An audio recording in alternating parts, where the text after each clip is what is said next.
merci à toi, Elodie. Merci à Laurent, qui a écrit les 2 préfaces du bouquin.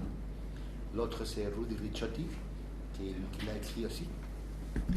Voilà, tout à fait. Donc, je laisse du coup Laurent peut-être commencer, présenter un petit peu. Oui. Je laisse. Octavio, voilà. Et je vous laisse. Sinon, je commence à parler, je ne finis pas. C'est pardon, du coup, juste en préalable, donc la soirée, ça va pas durer trop longtemps parce qu'on est limité, on est limité dans le temps. Donc voilà, ne vous inquiétez pas, ça va pas être interminable. Ça va durer, ça va être court, mais en même temps appréciable. Voilà. Toi, tu m'as dit 50 minutes, voilà. C'est ça que je ferai, voilà. Professionnel. Oui. Parfait, merci. Il n'y aura peut-être pas de rappel. Ah oui, on verra. On verra. Oui. Merci Isabelle pour l'introduction. Merci aussi à Elodie qui a beaucoup travaillé donc, sur le livre dont a parlé Isabelle, qui est en fait un livre qu'Octavio a écrit et qu'on a eu la chance par, on va dire, des recommandations superposées. Il y a aussi Yann Coste qui a aussi participé à cette reconnaissance, on va dire. Ce que je voulais juste introduire, c'est que c'est la première phase les premières phrases de ma préface, c'est qu'il est des hommes dont l'intelligence est contagieuse. Et il me semble que Octavio Mestre est l'un d'eux. Donc je voudrais aussi lui adresser ce message d'amitié et essayer de décrypter avec lui l'essence même du livre, peut-être en essayant d'avoir une petite méthodologie.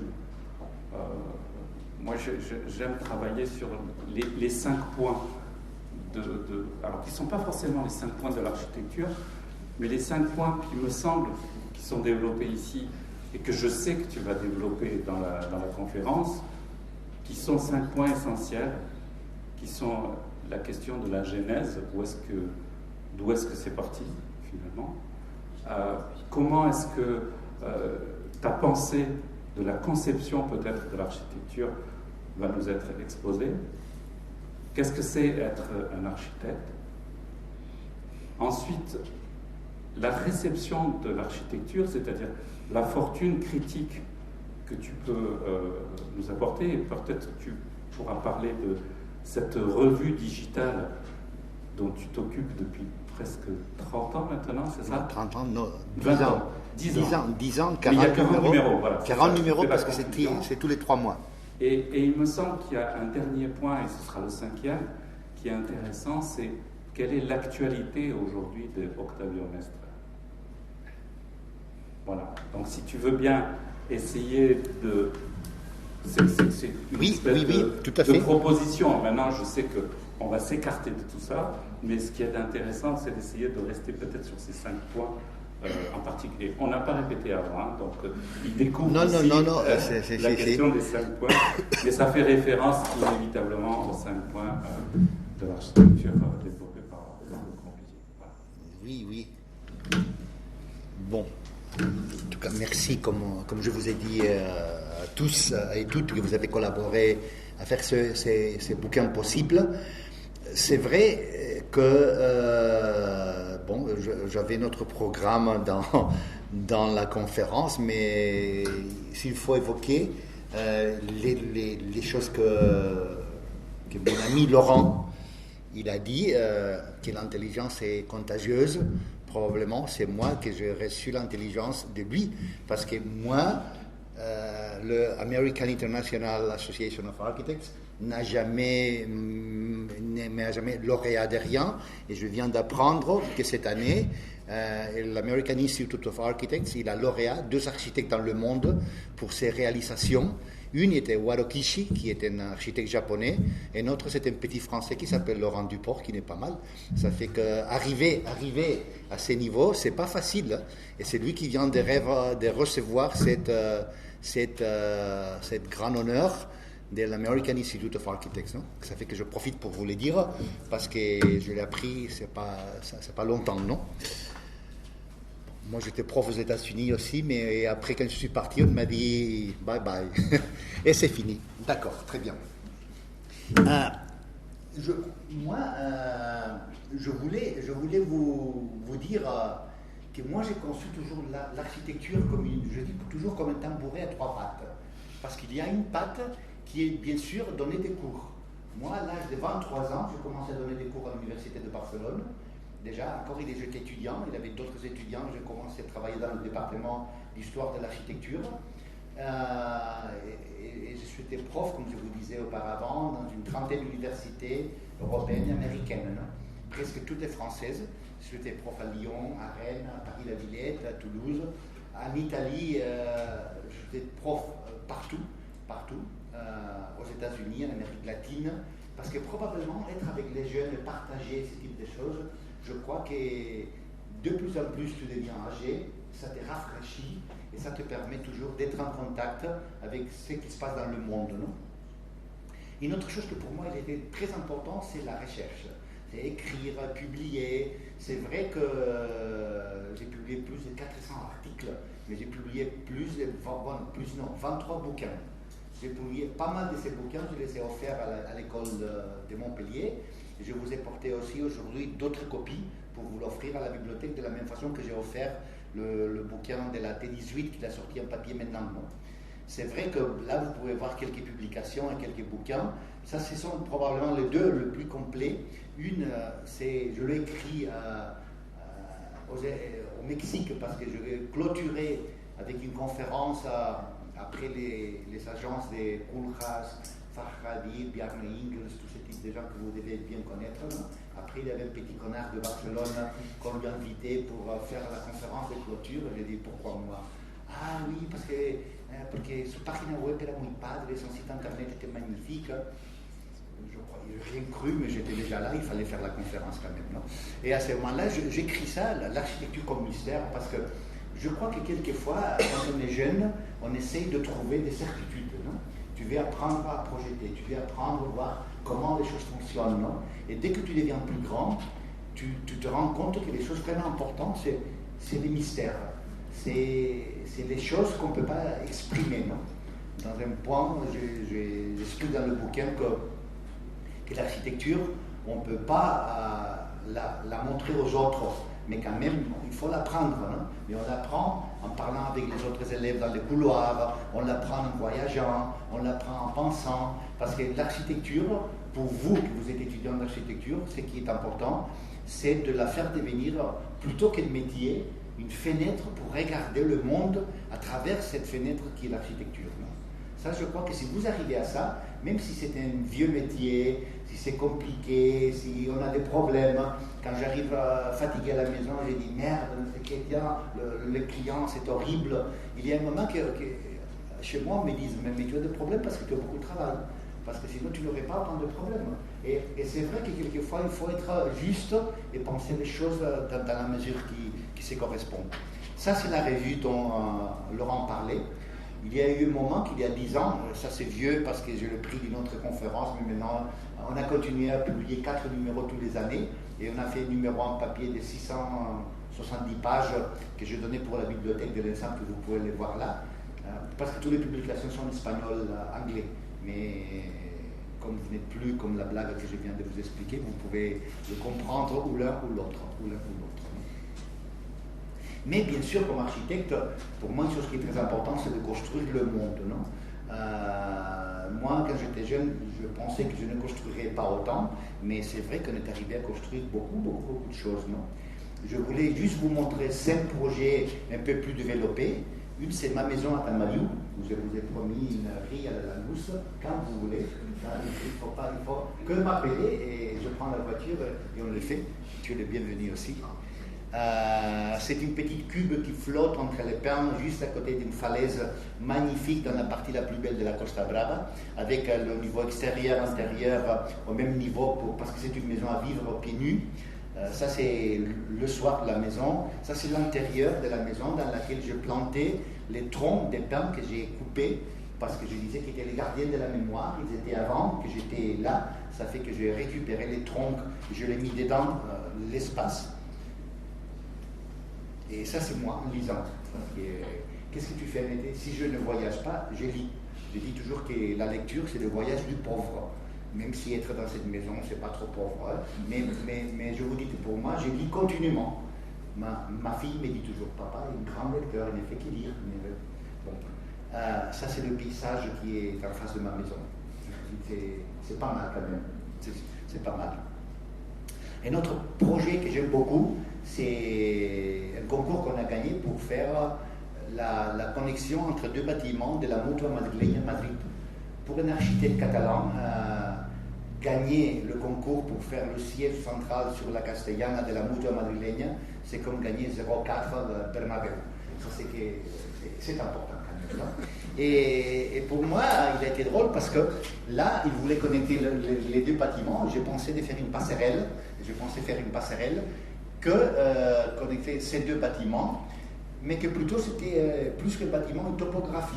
On a essayé de lever, comme vous voyez avec la main, le terrain, et ça me permettait de créer une passerelle qui est soutenue par deux arcs que vous voyez là, avec tous des détails constructifs. Et ça, c'est l'image. C'est une passerelle qui a 60 mètres de longueur et qui connecte les deux bâtiments, mais qui ne touche le terrain que dans deux petits points avec l'arche. Là, c'est une addition. C'est une addition à Barcelone. C'est une vieille clinique qu'il fallait ajouter deux étages.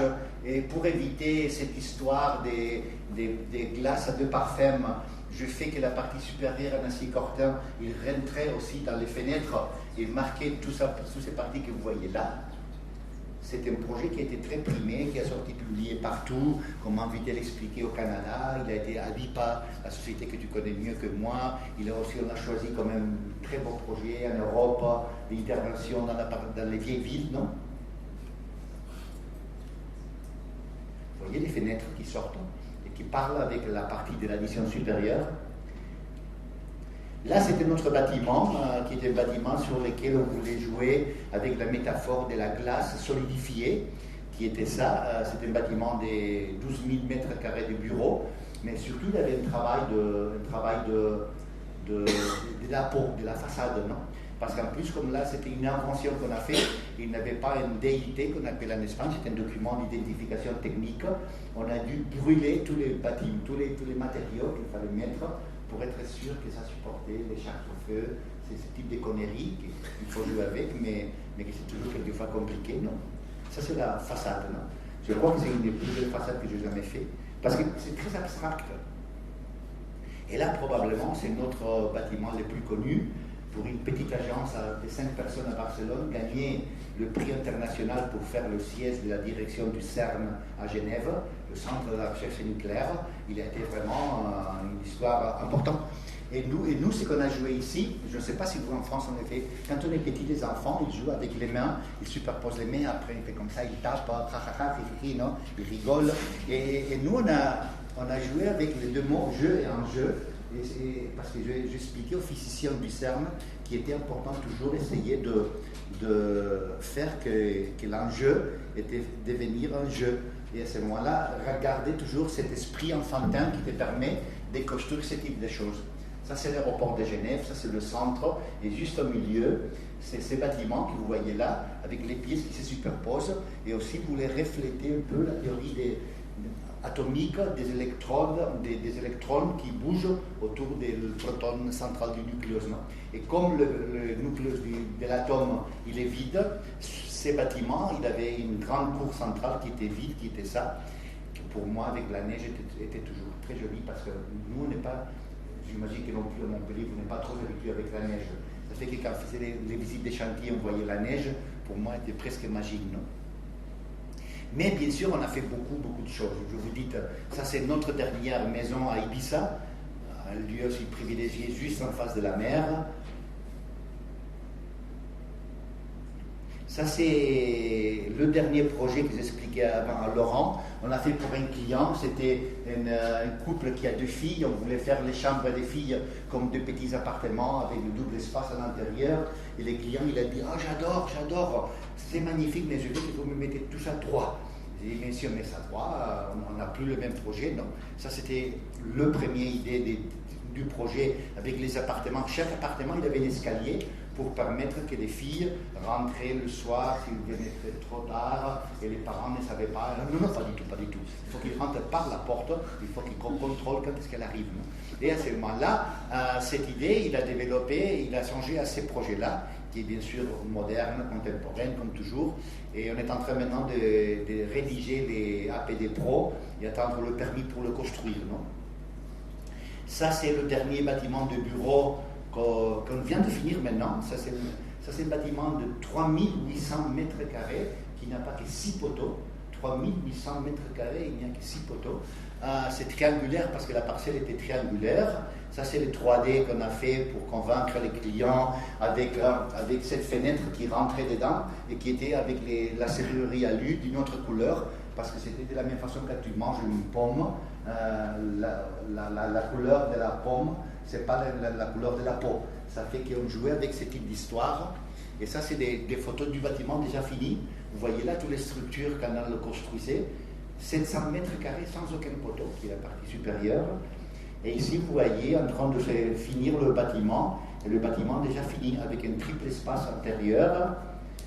Ça, c'était notre bâtiment du bureau que maintenant on est en train de faire. On a gagné le concours pour faire le siège de Roche, de la multinationale pharmaceutique suisse à Barcelone. Ça, on est en train de le faire maintenant. Mais bien sûr, on fait beaucoup de la réhabilitation parce qu'à Barcelone, il y a un patrimoine magnifique. Ça, c'est la maison Rodier qu'on a ravalée pour faire des appartements de luxe à la Gran Via, juste au centre de Barcelone. Vous voyez les galeries, vous voyez les escaliers pour montrer aux différents appartements. Mais aussi, on a fait beaucoup des centres commerciaux. La Illa, probablement, c'est le plus connu sur la diagonale de Barcelone, dans lesquels on a fait pas mal de sculptures. Ces sculptures ont 30 mètres d'auteur. Avoir la possibilité de faire des sculptures de 30 mètres d'auteur pour tous les parkings et permettre que les voitures, quand ils descendent, se réilluminent avec les pièces en cuivre qui sont suspendues, je crois que ce sont des choses les plus poétiques, non? Parce que le client était si content du projet qu'après il m'a dit le parking c'est qu'un parking, il faut qu'on fasse une chose assez spéciale. Et je pensais qu'est-ce que c'est la isla, la Illa, qu'est-ce qu'on trouve dans une île? On trouve de la végétation, des bambous de couleur, des cascades d'eau, et c'est ça qu'on a fait, mais en abstrait. Non? Le Gran Junquera, je passe assez vite. Et maintenant, ça c'est notre projet que j'expliquais maintenant à Laurent. On est en train de faire un grand projet, un centre commercial de 120 000 mètres carrés, suspendu, des caténaires de la voie ferrée en Espagne. Un projet très grand, avec une toiture qui est un peu comme la Highland de New York, mais aussi un bâtiment à zéro consommation. Ça c'est drôle parce que le client il dit il faut être vert, parce que maintenant il faut être vert. Il me dit oui, mais vert clair, pas vert foncé.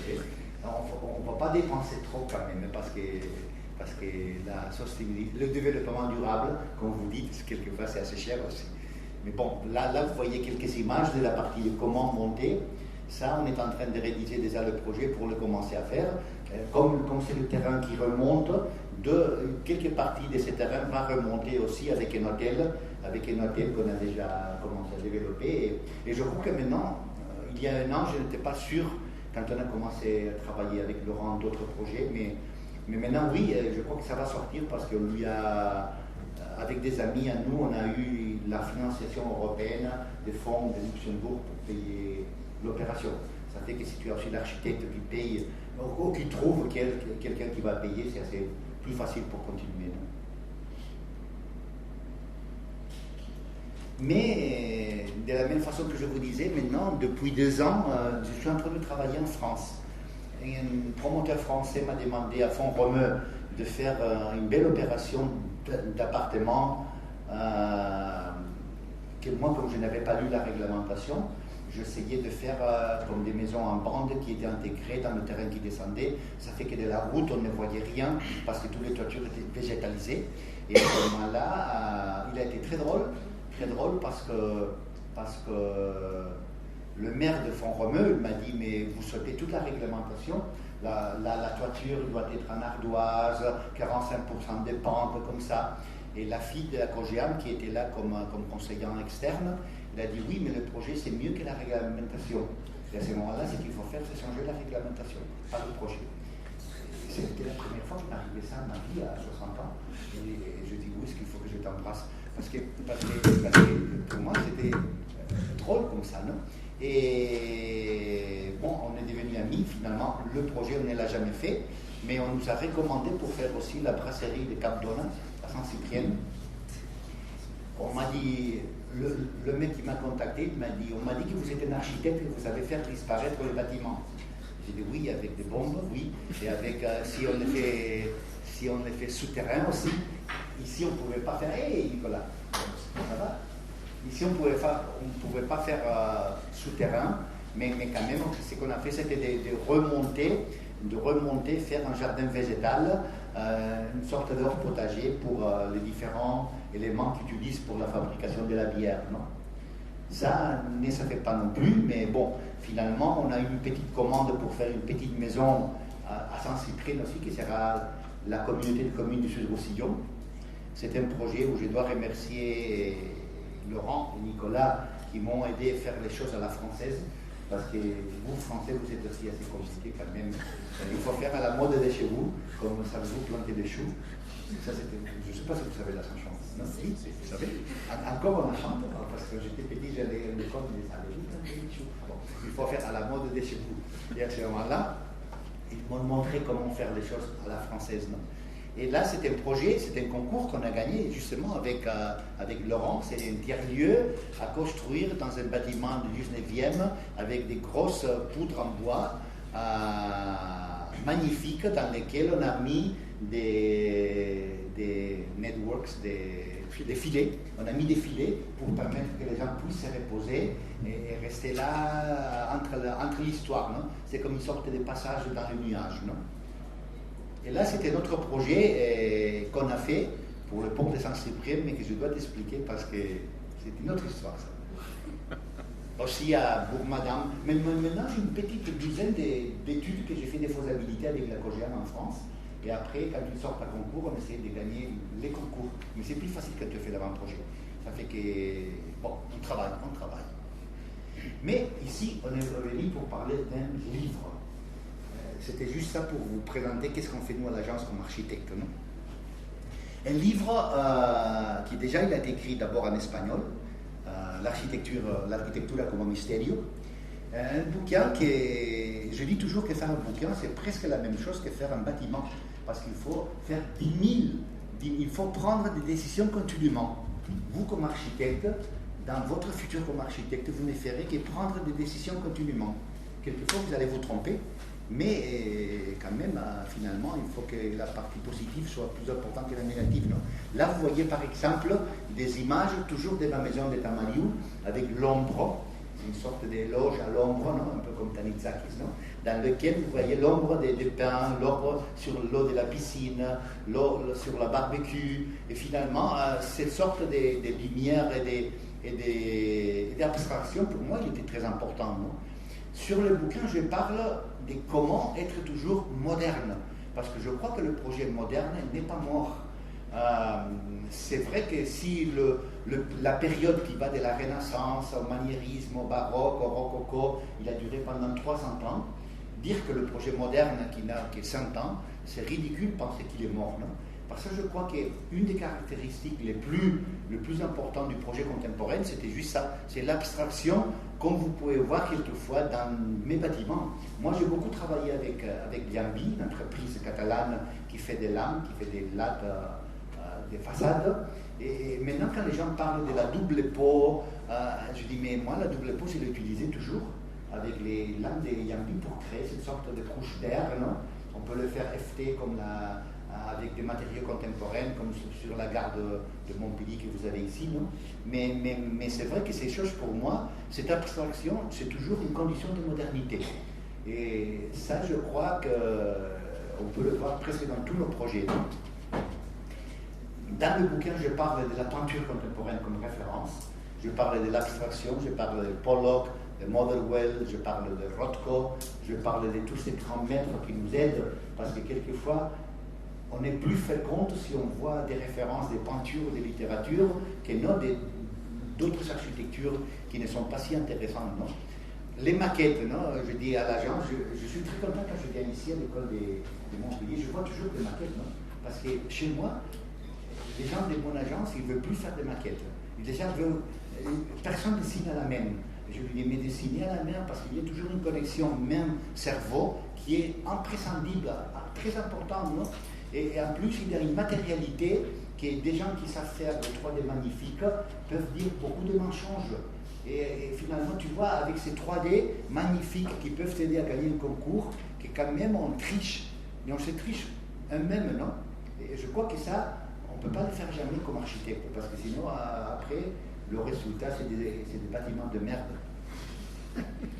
L'esprit des lieux, non? Nous, on a construit à Majorque cette maison avec cette piscine Infinity Pool, je ne sais pas comment on dit, débordant en français. Débordement.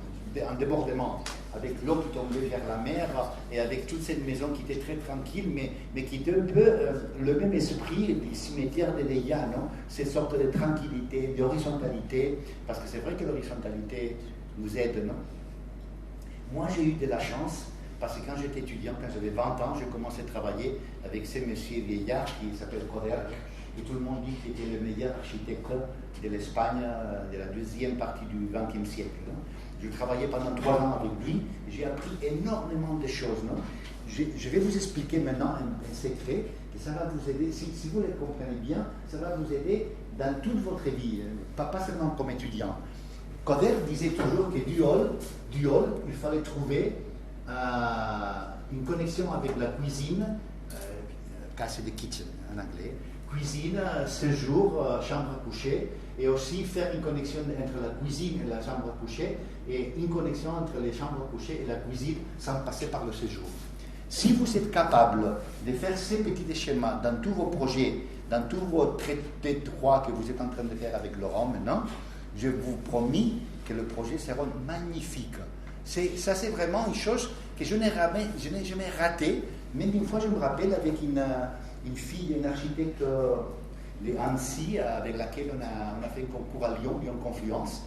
On était en train de travailler avec Xavier González, avec des gens, parce qu'il avait un lauréat, un album, un français, un étranger. C'était une chose, et moi j'étais l'étranger toujours, c'est un peu comme Camus. Non. Et il a été drôle parce qu'il a montré les plans que j'ai dessinés, parce que chacun il avait 4 bâtiments à développer. Et elle avait une professeure à l'école de Nancy qui, pour elle, était la référence, non?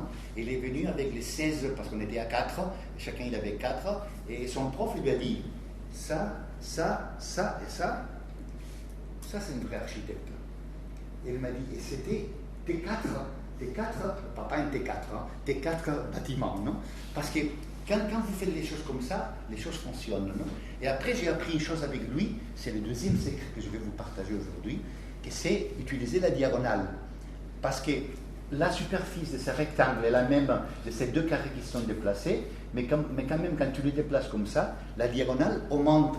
Et quand la diagonale augmente, la sensation spatiale, c'est beaucoup plus grand.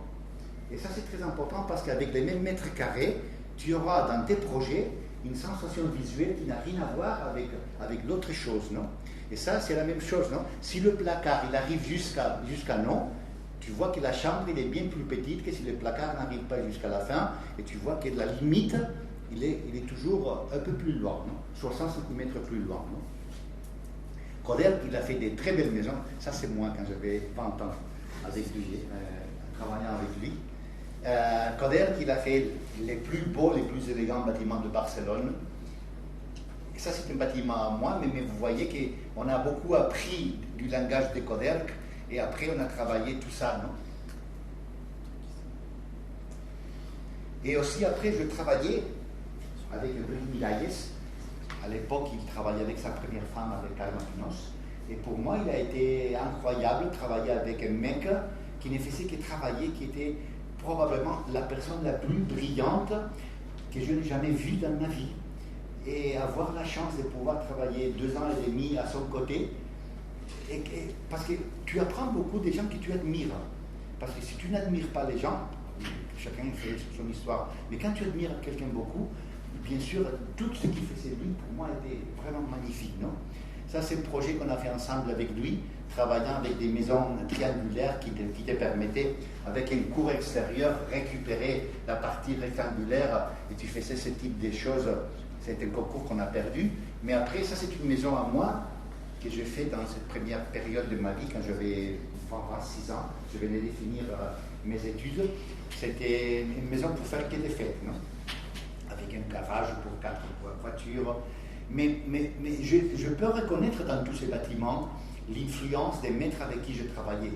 Parce que quand tu travailles avec quelqu'un, tu imites, parce que si tu l'aimes, si tu n'aimes pas, il faut que tu travailles pour gagner ta vie, ça c'est une autre chose, non? Mais quand tu admires beaucoup une personne, finalement, toutes ces années de formation sont très importantes, non? Je voulais aussi remarquer la lecture. La lecture, quand nous on était jeunes, Robert Venturi et Aldo Rossi étaient les références, non? Maintenant, vous avez les références sur Instagram, sur d'autres choses beaucoup plus visuelles, non? Mais il faut lire, parce que en lisant, vous aurez les moyens d'avoir une vision complète du monde qui vous permettra de défendre vos idées avec un avantage sur les autres, non? Parce que c'est vrai qu'il faut dessiner bien, il faut penser bien, mais il faut aussi communiquer bien. Et lire nous aide beaucoup à parler et à s'exprimer même, non? Je parlais de cette connexion main-cerveau, non? La main qui pense, qui est du Juhani Palasma, non? Juhani Palasma qui m'a écrit, et j'expliquais à Laurent, la préface de la traduction en anglais de ce bouquin, et qui dit tous les siècles vantent en pensant que l'architecture devait être rationnelle, quand ce qui est vraiment important, c'est le mystère, non? Et pour moi, ça, que Juhani Palasma dise ça de la préface de mon bouquin, je dis, oh là là, ça fait combien je payerais pour que quelqu'un comme Palasma ait écrit ça, non? Ou ce petit dessin d'Eduardo Chillida, non? Dessiné comme lui, Eduardo Chillida disait qu'il dessinait si bien que quelquefois il se mettait la main droite au dos pour apprendre à dessiner avec la main gauche, parce qu'il disait que sinon il est resté si amoureux de ses dessins qu'il disait à ce moment-là, je ne veux pas que le dessin substitue l'architecture, non? Ou les sculptures dans son cas, parce que lui était sculpteur, non? Je parle aussi des principes qui sont derrière tous les projets, non? Il y a un architecte américain que vous devez bien connaître, vous connaissez Louis Kahn? Louis Kahn, oui. Louis Kahn, il dit des choses si magnifiques comme une école née quand un qui ne sait pas qui est prof enseigne aux autres qui ne savent pas qui sont des élèves. Ça, c'est l'origine de toutes les écoles. Il dit, un homme ou une femme prend un bouquin et va vers la lumière.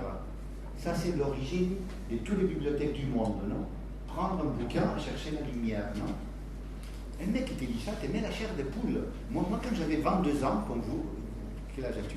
19. 19? Oui. Merde. Voilà. 19 ans, quelle chance. Bon, quand tu as 19 ans, moi bien sûr, j'avais une autre idée du monde, non? Mais c'est vrai que toutes ces choses, on arrive vraiment à les comprendre quelquefois quand on est plus vieux. Moi, je ne sais pas qu'est-ce que Laurent vous explique, mais quelquefois, quand je donne des cours, et il y a un élève qui me dit « je ne comprends pas », je dis « ne te préoccupe pas, tu vas le comprendre avec les années ». Et je leur demande, s'il te plaît, parce qu'ils sont toujours des cours de master comme ça, quand tu le comprendras, envoie-moi un petit mail et tu me dises « maintenant je l'ai compris, maintenant je l'ai compris ». Parce que je crois que ça c'est vraiment important, non? Pourquoi je mets ça le pavillon de Mendikov de Paris de 1925? Parce que Mendikov, il a fait une douzaine de projets, et quelquefois tu vois dans les projets, quand le projet avance, ou quand lui, comme architecte, il s'est recréé dans son propre dessin à lui. Toi, comme architecte, tu dois savoir, quand tu es en train d'investiguer, de faire de la recherche, de faire avancer le projet, ou par contre, dis non, maintenant je ne fais plus avancer le projet, j'essaie de le représenter, non? Je crois que ce n'est pas la même chose, et par ça je parle du Mendikov, ou je parle de comment le Guggenheim de Wright, ou les musées à la croissance illimitée de Le Corbusier, c'est le même principe de ce type de rampe qui monte d'une ou une autre, non? Je parle de matériaux dans les bouquins, je parle des idées. Ça, c'est le projet fin d'études de RCR, un groupe catalan que vous devez bien connaître, qui a fait le musée des perfoulages et tout ça ici en France. Ils ont beaucoup de chantiers en France. Et RCR, la première fois qu'ils ont été publiés à l'étranger, c'était dans une revue portugaise, et c'était moi qui ai écrit l'article. Parce que moi, depuis que j'étais jeune, j'étais dans tous les... Toda la salsa, on dit en Espagne. On était dans toutes les cuisines, non?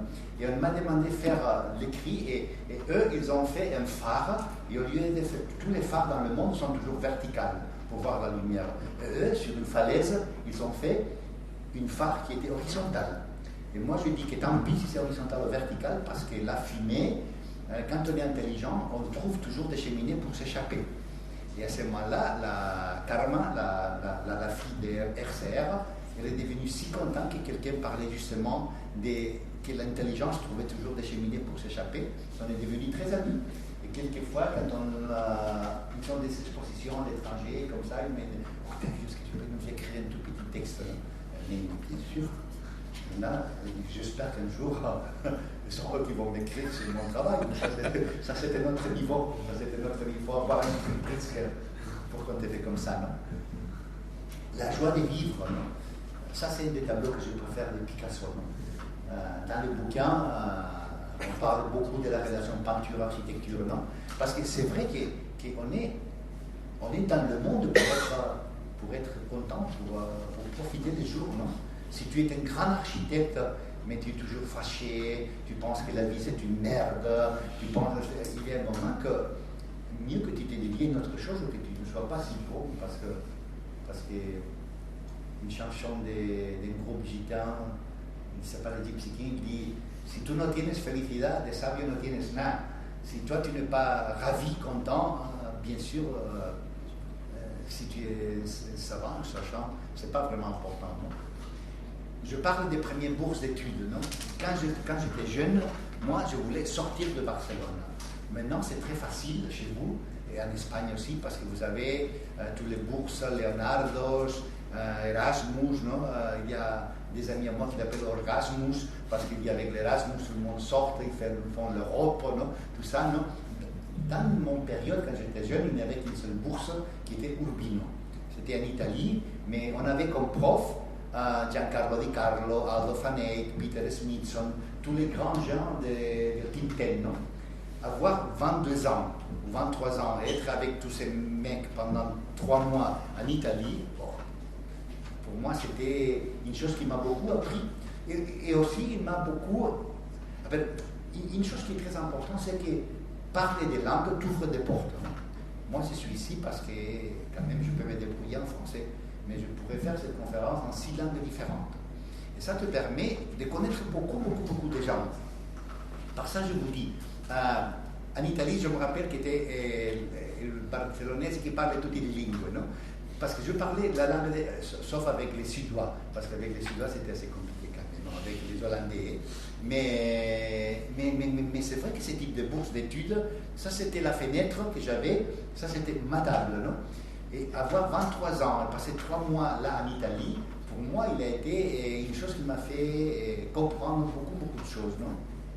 Il m'a fait comprendre, par exemple, que quand Le Corbusier faisait la maison du gouverneur avec ça, il ne faisait que réinterpréter les cornes des taureaux qu'il voyait des vaches en Inde, non? Où il m'a fait beaucoup comprendre aussi les espaces des places minérales à Barcelone des années 80, que c'était l'époque où je suis allé là, non? Je parle dans les bouquins de 10 000 anecdotes, non? Ça, c'est un des musées le plus joli qu'on a construit à Barcelone. Un ami à moi, qui s'appelle Jordi Badia, qui voulait faire un bâtiment.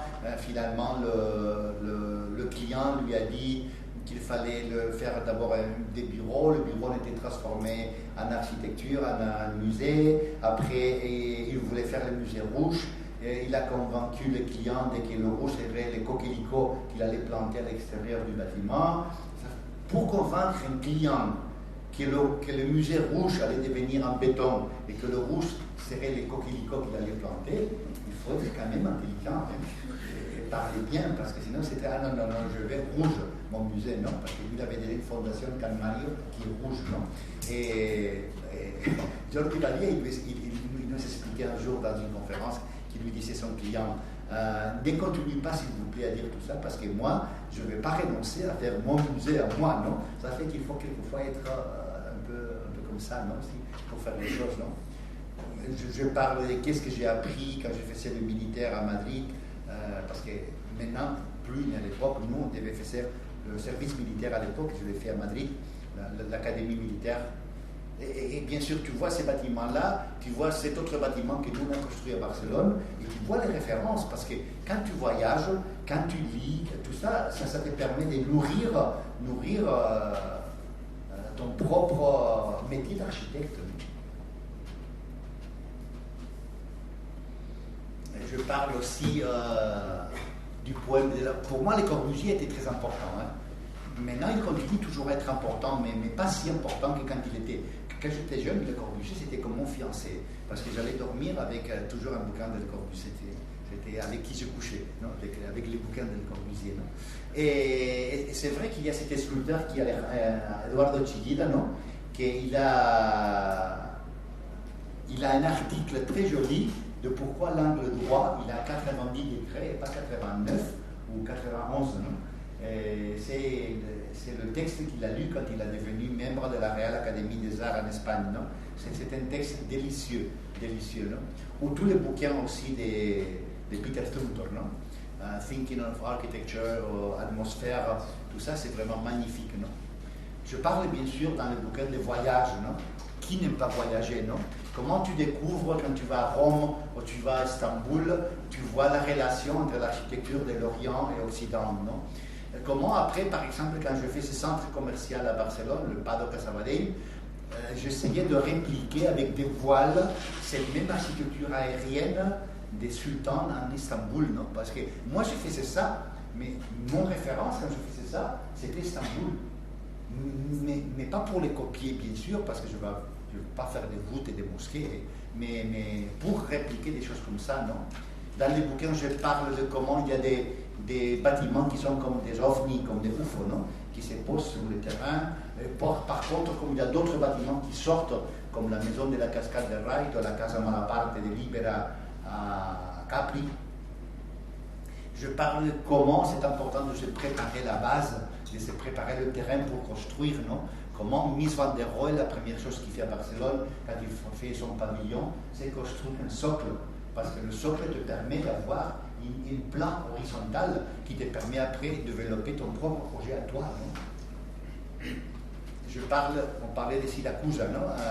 Comment dans la cathédrale de Siracusa, tu vois tous les... Pour moi, c'est un des meilleurs bâtiments du monde, non? La cathédrale de Siracusa. Parce que tu vois 2500 années d'histoire qui vont de la Magna Grecia, de la Magna Grèce, jusqu'au baroque de la façade. Non? Et ça, c'est un bâtiment à moi que j'ai construit au centre-ville de Barcelone. Non? Mais par exemple, quand j'ai fait cette maison à Mallorca, ça, c'était mon bâtiment. Mais quand j'ai fait ces bâtiments, j'avais dans la tête un été magnifique que j'ai passé à Minorque. Parce que quelquefois, il faut savoir, quand on est architecte, quand il faut parler et quand il ne faut pas parler, quand il faut être très respectueux, surtout quand on travaille sur le patrimoine historique des autres, non? Ou le fait des couleurs, non? Barragán, quand tu vas au Mexique, vraiment, tu découvres notre monde, non? Et c'est vrai que quelquefois, une architecture qui n'est pas intéressante, avec des couleurs appropriées, devient une architecture intéressante, non? Mais par exemple, tu compares Barragán avec Legorreta, qui est son ex-collaborateur, qui maintenant il a une très grande agence au Mexique, il n'a rien à voir. Parce que tu vois que finalement, l'architecture est question d'esprit, non? Je dis toujours à mes élèves que l'architecture n'est pas question de distribution, c'est question des idées. Si vous n'avez pas d'idées, vous pouvez faire la plus belle distribution, et finalement, derrière, il n'y aura rien. On va faire cloc, cloc, cloc. Il n'y aura rien derrière, non? Je parlais des surélévations, ça c'est celle que je vous ai déjà montrée, mais ça c'était une autre qu'on a fait à Barcelone, sur une petite maison d'autoconstruction. Je parlais toujours de la rigueur, de l'abstraction. Bien sûr, ça c'est Terragni, la Casa del Fastio à Como, mais quand tu vois ça c'est ma maison à Tamariu. Ma maison de Tamariu récupère cette sorte d'abstraction avec les fenêtres qui se touchent, juste dans un élément comme ça. Parce que là, il y a le plancher qui passe, mais je voulais faire un peu à la même façon qu'Alejandro de la Sot il a fait sur le gouvernement civil de Tarragona. Non? je vois Coder, qu'il a fait en brique ou il a fait en verre, l'école d'architecture de Barcelone où j'étais prof, ou les trades qui sont ce type de bâtiments, non? Ou par exemple, non, une chose que j'ai prouvée la première fois, j'ai visité plusieurs fois la maison des jeunes de Firminy de Le Corbusier, non? Et je me rappelle me balader par là, sortir ici et voir qu'on était dans un extérieur, mais on était couvert parce qu'il y avait tous les bâtiments qui plongeaient vers le vide, non? Cette sensation d'espace qui était comme une bouche, parce que le terrain descendait et la partie là, il allait vers le haut. Pour moi, c'était une chose qui m'a marqué continuellement. Et ça, je reconnais cette coupe dans le centre commercial de la Junquera ou dans pas mal de maisons que j'ai fait, mais ça sort toujours du premier sentiment que j'éprouvais en visitant à l'âge de 20 ans, un peu plus que toi, j'avais 20 ans à ce moment-là, la maison du centre des jeunes de Firminy, non? Giacometti, non? Giacometti, l'homme qui marche, non? L'homme qui marche, mais quelquefois qui ne marche plus, non? Parce qu'il y a autant de choses qui ne marchent plus dans ta vie, non? Quelquefois, trouver des relations entre l'architecture, les sculptures, la peinture, ça te permet de faire toutes les choses. Et la mémoire, bien sûr, non? Ça, j'ai beaucoup désiré. Parce que je vais tous les 2 ans faire le prof au Mexique. Et vraiment, avec le Mexique, j'ai une relation très spéciale, non? Mais bon, ça, je l'ai publié sur ma revue, non? C'est un bâtiment d'une architecte de la Lettonie qui s'appelle Zaiga Gale, qui a fait une mémoire, une sorte de mémorial à un mec qui s'appelle Zaid Lipski, qui a sauvé 160 juifs de la Lettonie à l'époque de l'occupation nazie des années 40. Et on a fait des musées dedans le même bâtiment qui existait à l'époque où, dans le sous-sol, il a gardé tous les gens, il a nourri pendant une année et demie 120 personnes qu'il a sauvées. Ça, s'il serait américain, il aurait fait la liste de Slinder 2. Mais comme c'était la Lettonie, personne ne le sait, non? Et c'est vraiment magnifique, non? Je parle dans des bouquins de regarder la mort. Regarder la mort. Je me rappelle une exposition à la Tate Gallery à Londres, qui c'était Late Rembrandt Portraits, qui était magnifique parce que tu vois, moi je n'utilise jamais les haut-parleurs qui t'expliquent. Je lis beaucoup avant de voir les expos, et après je préfère que c'est l'œuvre qui me parle directement, non? Parce que l'œuvre, quand il te parle, tu peux voir la peur, la tristesse, le scepticisme, la doute.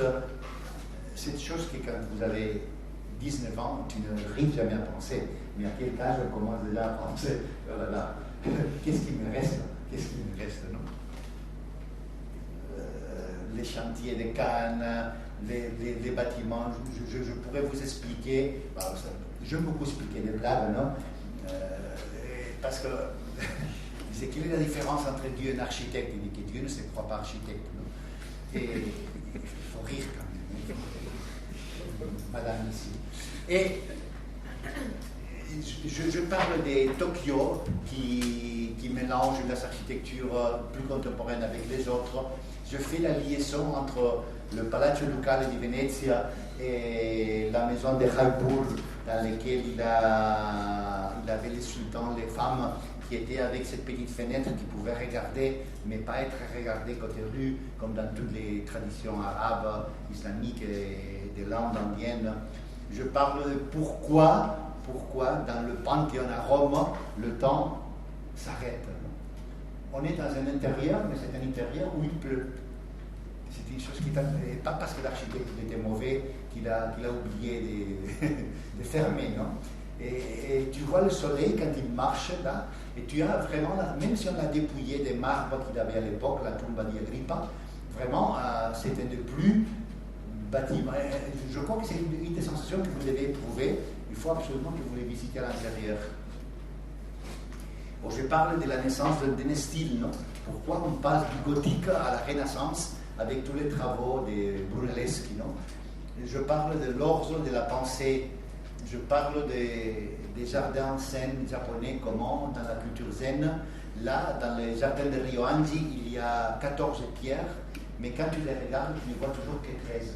Parce qu'il y a toujours une pierre qui ne te permet pas de voir les autres pierres qui sont en arrière, pour te dire que les sens font que tu te trompes. Parce que toi, si tu comptes, tu dis il y a 13. Maintenant, tu sais qu'il y a 14 parce que quand tu fais comme ça, tu vois une autre. Mais quand tu vois l'autre, tu ne vois plus une des autres pierres, non? Pour te dire justement ça, qu'il faut vraiment que tu penses parce que tes sens vont te tromper, non? Je parle de plein de choses, de tous les voyages, non? Pourquoi pas penser qu'Angkor Wat sont des montagnes artificielles construites, non? Dans l'époque des mers rouges, non? Quelle était la relation entre Tikal et Chichen Itza, non? Tikal, c'est à Guatemala. Chichen Itza, probablement, c'est la plus connue des pyramides mayas, non? Mais c'est vrai que les mayas, ils ont commencé à Guatemala, mais par la sécheur du 9e siècle, ils ont commencé à se déplacer vers le nord parce que le sud était trop sèche. Et tu vois qu'il y a un style qui change à mesure qu'il manquait de l'eau. Parce que l'eau, c'est fondamental pour travailler, pour l'agriculture, pour construire aussi avec le bâtiment, non? Comment construire les paysages, ou comment, tu vois par exemple Pietro di Cortona à Rome, non? Avec l'Italie, j'ai toujours une relation très spéciale parce que je vais continuellement faire des cours là. Mais tu vois que c'est le même esprit quelquefois quand tu vois à New York et tu vois les bâtiments qui sortent, non? Tu vois par exemple la Villa Rotonda de Palladio, non? À Vicenza, et tu vois la ville Savoie, c'est la même chose. Il y a un bouquin magnifique de tous les avant-projets de Le Corbusier jusqu'à la solution finale. Et même 2 mois avant de finir le plan définitif de la ville de Savoie, il était en train d'essayer un escalier impérial avec c'est incroyable de voir Le Corbusier avec les références toujours classiques avant de faire les Corbusier, faire les choses qu'il finalement a fait, non? Mais l'idée d'avoir une maison à 4 faces qui a la même chose d'un côté et de l'autre, ça c'est la même chose, non? Tu vois par exemple l'ordre, le concept d'ordre à Luxor, c'est pas trop différent du concept de l'ordre chez Mies van der Rohe quand il fait son dernier projet, la mise à la National Gallery, non? Mais c'est la même chose que quand tu vois la maison carrée de Nîmes, où vous avez l'agence, et tu vois la médiathèque de Forster de l'autre côté, non? Le projet, c'est plus la pierre, c'est le métal, ça te permet de faire plus fin, mais finalement, il y a un concept d'ordre qui est toujours important, non? Là, par exemple, ça, c'est une chose magnifique que j'ai découverte dans un de mes voyages. Une des fois que j'étais prof au Mexique, j'ai visité Barragan, non? Et Barragan, ça, c'est les écuyères San Cristóbal, non? Et la fille, il m'a dit, tu veux faire les photos avec le jet d'eau ou sans le jet d'eau? Bon, là, tu vois, quand il y a le jet d'eau, tout ça devient une sorte de vague qui... Mais par contre, quand il n'y a plus le jet d'eau, tout ça devient une sorte de miroir, non? Il faut choisir entre le bruit de l'eau qui tombe ou l'effet miroir qui te permet de voir le double de l'architecture et son reflet, non? Et ça, il m'a montré, parce que c'est à ce moment-là que j'ai vu très clair que toujours il faut choisir, non?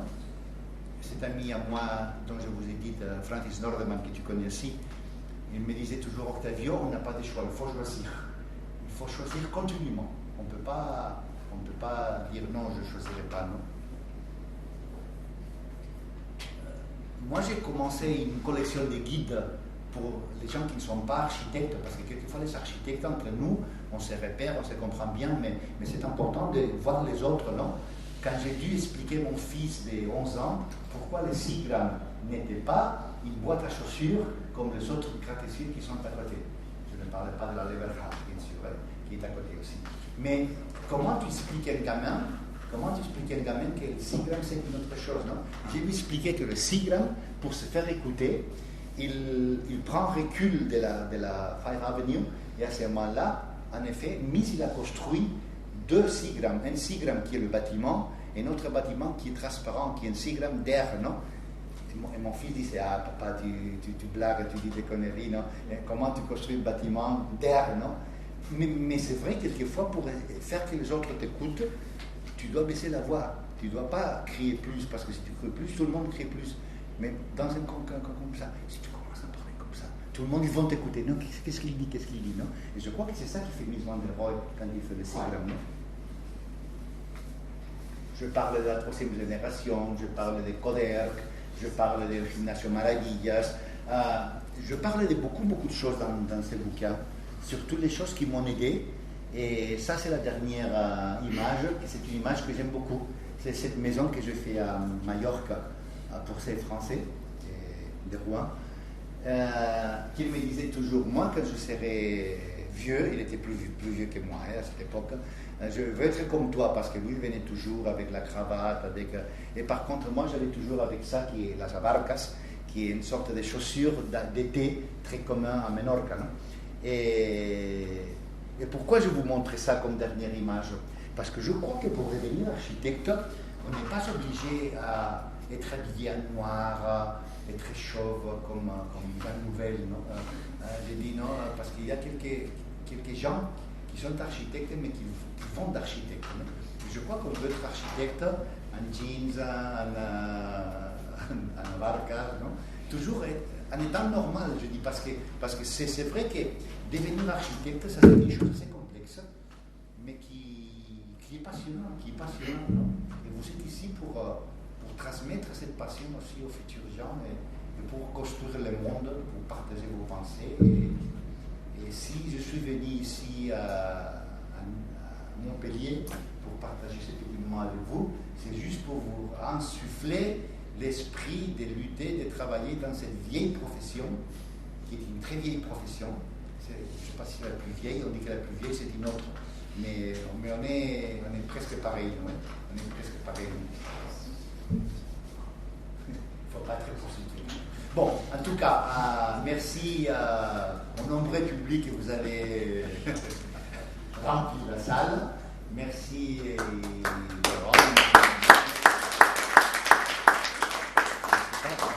Combien de temps on a été? Oui, on a été 1 heure à peu près. 1 heure. Quelques questions. Il ne faut pas messier de 19 ans. Marcello. Marcello, come mai? Andiamo alla fontana con Anita Egbert. Anita Egbert. Tu sais qui est Anita Egbert? Non. Tu vois?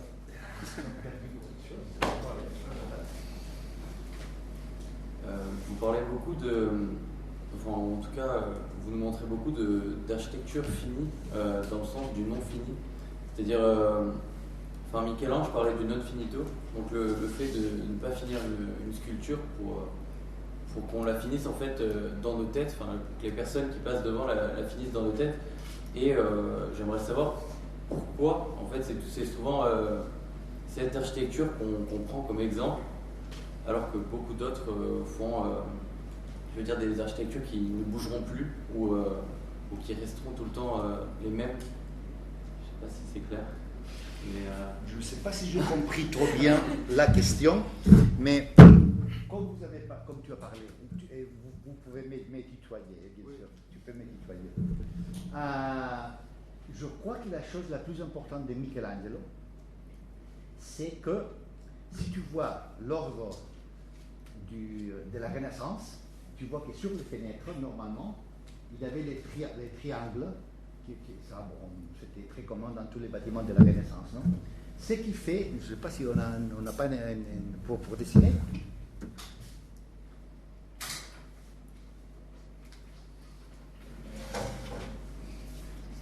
Si ça c'est une fenêtre, vous verrez 10 000 bâtiments qui sont comme ça. Le triangle, c'est la figure la plus pure parce qu'avec 3, parce qu'on peut renfermer une forme avec 3, 4, 16, mais avec 2, non. Avec 2, non, mais avec 3, on peut finir un espace avec un triangle. Mais le triangle, c'est aussi la réinterprétation des dieux. Quand tu vois dans la Bible, il y a le triangle des dieux qui te regardent. Qu'est-ce qu'il fait Michelangelo? Michelangelo, il fait sur la fenêtre des éléments comme ça, qui sont coupés, ou même des éléments comme ça, que vous pouvez penser, ça c'est à chacun son mauvais goût, lui il a décidé de faire ça, mais d'un point de vue symbolique, il coupe toute une relation de ces dieux qui nous regardent, et il établit les bases pour une nouvelle conception anthropomorphique de l'univers. Et ça, c'est Michelangelo qui fait.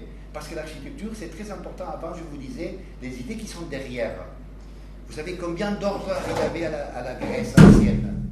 Toi, The Woman in Black. Combien d'ordres il avait dans la Grèce ancienne? 5, c'est après. À la Grèce, originalement, il avait 3. Il s'appelle dorique, jonique et corinthien. Non? Quand est-ce que l'ordre composé est né? Qui est-ce qui le sait? L'arrivée de la Rome. Qui? Le projet de Rome. C'est le projet à Rome, oui. Quel projet? Je ne saurais pas. Le Colosseum. Pourquoi? Parce que le dorico,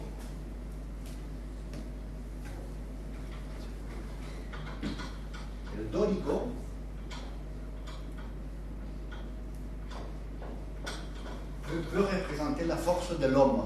Et à ce moment-là, là c'est le dorico. Le jonique, c'est plus haut, et avec les volutes, c'est une réinterprétation des scènes de la femme.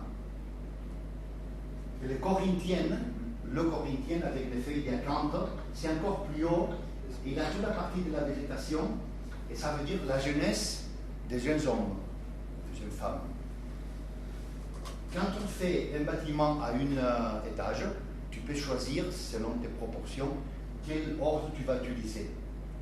Quand tu fais un bâtiment à 2 étages, un homme peut soutenir une femme, et la femme peut soutenir l'enfant. Mais qu'est-ce qui arrive dans le Colosseum à Rome? Qu'il y avait autant du monde qu'il fallait construire 4 étages pour permettre que tout le monde allait dans le cirque. Et conceptuellement, tu ne peux pas faire un homme qui soutient une femme qui soutient un gamin, et un gamin qui soutient un autre homme, et faire un dorique une autre fois. À ce moment-là, à Rome, naît l'ordre composé, en mélangeant des choses, parce que d'un point de vue conceptuel, on ne pouvait plus mettre ça, et après notre dorique. Tout ça, je l'explique dans le bouquin, parce que c'est très important de comprendre que l'architecture n'est pas simplement les choses que vous voyez, c'est des choses qui sont en arrière, la pensée. C'est d'accord? Si. Ok. D'autres questions? Tu es un élève avantagé? Oui, j'ai beaucoup redoublé. Tu as beaucoup doublé. Je n'ai pas de questions pour l'instant. Angelita? ¿Eres Angélica? Sí. Ah, por eso digo, que se queda callada y digo, igual la ha cagado. No,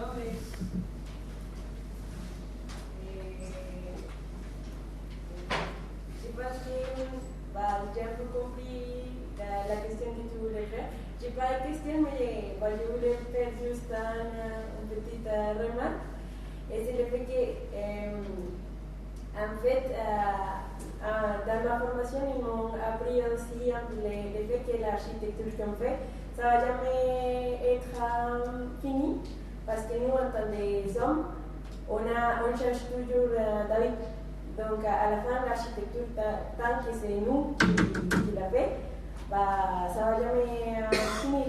Et comme c'est un mélange aussi entre art et entre la technique, ça reste toujours un conflit. Je ne sais pas si c'était ça un peu la question que tu avais, parce que finalement, oui, on va avoir, et même là, avec les projets, je regarde aussi les projets que j'avais fait à la formation au début et tout ça, je me dis, ah oui, maintenant je comprends beaucoup de choses qu'au début, je me suis dit, oui, mais en tout cas, moi je suis d'accord que l'architecture est ouverte, que nous on fait des projets, des bâtiments, et après c'est le client qui les finit et tal.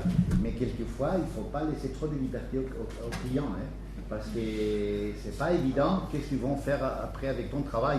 Bien sûr, il y a un moment il faut que tu trouves la complicité de tes clients. Et ce qui est vraiment important, c'est quelquefois quand tu trouves quelqu'un, pas seulement qui te permet de faire, sinon qui te permet d'améliorer ce que tu aurais dit sinon, non? Parce que vraiment, ça c'est pas évident toujours, non? Parce que quand on fait surtout des villas, quand on fait des bâtiments de bureaux pour des entreprises, la seule chose pour les clients, c'est que tu ne dépasses pas les prix. Si tu ne dépasses pas les prix, si les projets sont intéressants, fais ce que tu veux. C'est assez... Mais quand tu fais une maison pour quelqu'un, voilà. À ce moment-là, je viens d'être en Kenya et je vais faire une sorte de lodge Je viens d'être au Japon, j'ai vu là qu'il avait un jardin de gravillons. On peut pas, mais là, par exemple, c'est cette maison de Mallorca, pour ses clients français, il m'a dit, je vais une maison plein de couleurs, Barragan, je vais une maison un peu islamique aussi avec un hammam, parce qu'il disait que l'Espagne, le Maroc, pour lui c'est la même chose. Probablement, avec un client, je ne vais pas discuter des choses de ça, de la géographie politique. Mais il faut aussi faire que toute la maison, il a un aspect zen. Parce que maintenant, si on n'est pas zen, on est connard. Hein, les japonais, le bouddhisme, il faut être zen et bouddhiste, non? Ok. Et après, il m'a dit, il faut qu'on fasse une maison méditerranéenne, mais pas provençale. Parce que sinon, on aurait acheté une maison en Provence. Et nous, on a acheté une maison à Mallorca. Et quand tu mets dans la même cocktail, non, les méditerranéens, pas provençal, les couleurs de Barragan, le hammam islamique et le zen japonais, oh là là, la seule chose qui nous reste, c'est faire de l'abstraction. Et essayer de vendre le projet le plus bien que tu saches. Non? Parce que quelquefois, c'est vrai qu'il y a... C'est une chose qui est très importante, c'est que nous, comme architectes, on arrive à élever la culture des clients. Parce que les clients sont toujours très compliqués, à chacun, il a ses références. Non? Par exemple, c'est français qui fait cette maison énorme qui est très belle. J'ai continué parce que la maison était très belle, était l'occasion de faire... Vous pouvez la voir sur mon site internet si vous voulez. Mais lui, par exemple, c'était un mec qui était... Un jour, on est allé déjeuner à un restaurant et il a vu que le menu était en espagnol, il était en catalan, parce qu'en Mallorca, on parle catalan aussi. Il était en anglais, il était en allemand, parce qu'il y a beaucoup d'Allemands à Mallorca, non? Tiens, 4 langues, et il n'est pas en français. Quand nous, c'est les pionniers qu'on a découvert Andratx, me dit. Même avant que vous veniez, il y avait des gens Andratx qui étaient là, qui étaient... Non, mais le français, c'est la langue de la culture. Et celui ici, oui, c'est la langue de la culture française, oui, bien sûr. Mais dans le monde, il y a beaucoup d'autres cultures. Non? Il y a le mandinga, il parle mandinga. Non, je ne sais pas, non, mais lui, essayer de faire un projet très contemporain pour lui, il était compliqué. Non? Parce que même quelquefois, il nous a fait travailler avec des gens qui venaient de Nantes, parce que nous, en Espagne, on ne sait pas faire comme en France. On ne sait pas faire. Non. La France est différente. Ok, moi j'accepte. Si tu me laisses faire la maison que je suis en train de te faire, tu peux me dire tout ce que tu fais. Mais laisse-moi travailler quand même, non? Non, mais Nicolas, c'est un artiste qui vient de Nantes, qui va nous faire le terre comme ça, nous sais quoi. Il faut, avec plaisir, on enlève le lot du sol et c'est Nicolas qui va le faire de Nantes. Tu te débrouilles avec lui, j'enlève le sou que tu allais payer, tu payes et Nicolas, absolument tranquille, non? Mais quelquefois ça, avoir cette ceinture quand tu parles avec des clients privés, c'est pas toujours évident. C'est pas toujours évident. Mais bon, ça arrivera quand vous finirez, tu es en 2e année, tu es en train de faire le meilleur T3 du monde, avec des couleurs, avec les couleurs rouge, bleu et jaune, non? Un peu montriane. Une question. Oui, Octavio, dites-moi. Dans ton ouvrage, c'est pour ça aussi qu'il est assez intéressant, c'est que tu montres comment l'architecte en fait fait son miel de tout, doit développer une curiosité et je voulais que tu puisses nous donner en fait des conseils pour des futurs architectes. Comment est-ce que, voilà, quel conseil tu pourrais leur donner aux étudiants? Je crois que tous les bouquins, c'est une mine de conseils. Il y a beaucoup de conseils, sans laisser vous voir qu'ils sont des conseils, parce que quelquefois, je pense. Qui est-ce que je suis moi pour vous dire vous qu'est-ce que vous devez faire, non? À chacun son mauvais goût pour vous dire un conseil. Mais ce qui est vrai, c'est que si je devrais vous donner un conseil, ça serait de vous former beaucoup, de lire beaucoup, de voyager beaucoup, d'être toujours prêt à recommencer. Il y a un écrivain de Cuba, Alejo Carpentier, qui commence la naissance du printemps avec une phrase que j'aime beaucoup, c'est la mer toujours recommencer, non? Paul Valéry. C'était une citation de Paul Valéry, exactement. Cimetière marin. Les cimetières marins, très bien. Pues la mer toujours recommencer. Et je crois que vous devez être toujours prêt à recommencer toujours vos projets, même si ça vous fera mal aux rênes, si ça va vous empêcher de dormir, non? Moi, je me rappelle quand je faisais mon diplôme à l'école de Barcelone, j'avais comme tuteur Enrique Miralles, non? Enrique Miralles, il me disait, mais allez, arrête, le projet c'est bien, il faut que tu sortes et tu commences à construire des vraies choses. Ne restez pas, parce qu'il y avait des gens à mon époque qui étaient 3-4 ans en faisant son diplôme, non? Et qui dans ce moment-là, ils se mariaient, ils n'avaient plus le temps de finir le diplôme, ils restaient obligés à travailler pour des autres, pas signer ses propres projets à eux. Ils me disaient, allez Octavio, finis le projet, ya. Et à ce moment-là, je suis allé parler avec Pepe Ginas, qui était un architecte de Barcelone, que j'aime beaucoup aussi. Et je lui ai dit, Pepe, qu'est-ce que tu ferais? Je lui ai montré mon projet et il m'a dit, mais pourquoi tu me poses cette question? Non, parce que je sais qu'il y a quelque chose que ça ne va pas. Mais ça c'est très intéressant. Bonne question, Isabelle. La carretera de las Aguas, la route des eaux à Barcelone. Barcelone c'est là, la mer c'est là. Et moi j'étais en train de défaire ici, j'étais en train de défaire là, une rada, et je voulais faire une chose, mais il y avait un pont qui s'est trouvé, c'était aussi Firmini, la bouche, la pente, que je vous ai dit auparavant, mais il y avait une chose qui ça ne fonctionnait pas trop bien. Et à ce moment-là, Pepe Ginas, il m'a dit, mais ne me demande pas qu'est-ce que je ferai, parce que je ne ferai pas un projet si mauvais que ça. Moi, ce que je ferai serait, ou bien je fermerai ça et je ferai une façade ici, ou bien je descendrai, je ferai que le terrain descend, et tout ça deviendra un espace public, ombragé, avec des gradats qui te protègent, mais qui va te permettre de construire le terrain un peu comme Cusco en Pérou, que je vous ai montré à la photo. Et à ce moment-là, parce que maintenant, avec l'ordinateur, tout c'est beaucoup plus facile. Avec l'ordinateur, vous changez, copie. Je me rappelle, j'ai fait un théâtre quand j'ai fait ma thèse doctorale, 150 chaises, en dessinant chaise par chaise. Maintenant, vous faites une et copy and paste, et vous remplissez en 10 minutes, non? Non, 3 minutes. Et à ce moment-là, je dis, qu'est-ce que je fais avec ça? Et je dis, si à l'âge de 24 ans, je ne suis pas capable de recommencer, la mer toujours recommencer à zéro, je ne serai jamais un bon architecte. Et je dis, maman, je vais recommencer le projet. Ma mère, oh là là. Mais ma mère était d'accord avec lui, elle dit, fini ces putains de projets, on ne peut pas continuer toujours avec ça. Et finalement, j'ai fait un projet magnifique. Mais parce que une année après, je le refais à nouveau tout à zéro. Et je crois que si, comme dit Isabelle, qu'est-ce que je vous dirais, être prêt toujours à recommencer, à repartir à zéro. Dans l'architecture et dans votre vie. Quelquefois, c'est plus difficile, ça. Quelquefois, c'est plus difficile. Mais vous avez beaucoup de vie. Si tu te trompes à l'âge de 60 ans, c'est un peu merdique. Mais si tu te trompes à l'âge de 22, tu peux refaire ton propre curriculum vitae. Elodie, c'est bien? Comme vous dites en français, tout est bien qui finit bien? Bien sûr.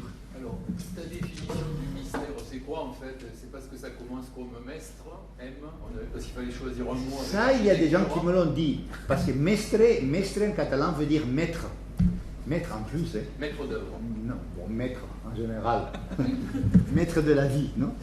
Le mystère, c'est justement les choses qu'il faut qu'on découvre chacun le sien. Parce que c'est vrai que le mystère, c'est les choses qu'on ne peut pas exprimer.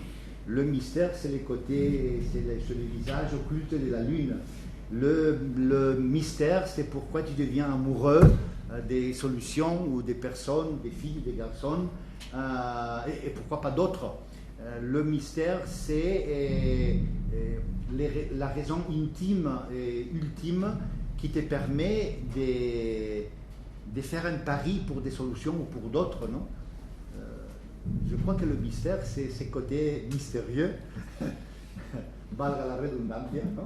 Qui te permet bien sûr de penser que pas tout est rationnel, non? Pas Même, tout est... même pour l'architecture. Même pour l'architecture.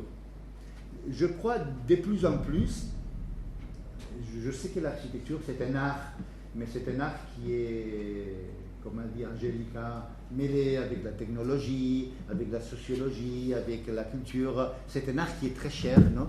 Moi, si je suis peintre ou sculpteur, je peux peindre à ma maison, mais je ne peux pas construire un bâtiment s'il n'y a pas quelqu'un qui le paye. Et construire, c'est toujours cher, non? Et convaincre quelqu'un qui dépense son argent à ton projet, finalement, s'il ne le sent pas comme son projet, tu auras toujours des problèmes dans tout le processus de construction si le client ne sent pas que vraiment ça c'est son projet, non? Son esprit, non? Mais c'est vrai que quelquefois, ces côtés, quand je dis mystérieux, c'est les côtés qui est derrière des choses que tu n'expliques pas, non? Parce que moi, je dis toujours qu'aux étudiants, il faut tout expliquer. Parce que vous êtes ici pour tout apprendre. Mais à mes clients, moi, je ne les explique pas tout. À mes clients, quelquefois, je triche comme un vilain, je ne sais pas comment vous direz, non? Je me rappelle les clients. Moi, j'ai eu beaucoup de clients français à Barcelone. Parce que pour le fait de parler la langue, non?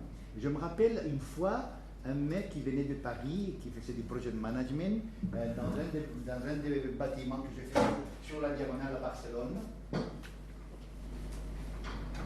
Il y avait un petit palauette, et après il y avait un bâtiment qui était comme ça. Et ici, c'est celui que je vous ai montré avec tous les lampes ici. Et ici, il y avait quelques fenêtres qui étaient comme ça. Et le client voulait ici ouvrir une autre fenêtre parce qu'il disait que c'était triste d'avoir toute une partie aveugle comme ça, si de cette fenêtre, par la Rambla de la Catalunya, on voyait la mer au fond, que ça, il fallait que j'ouvrais une fenêtre.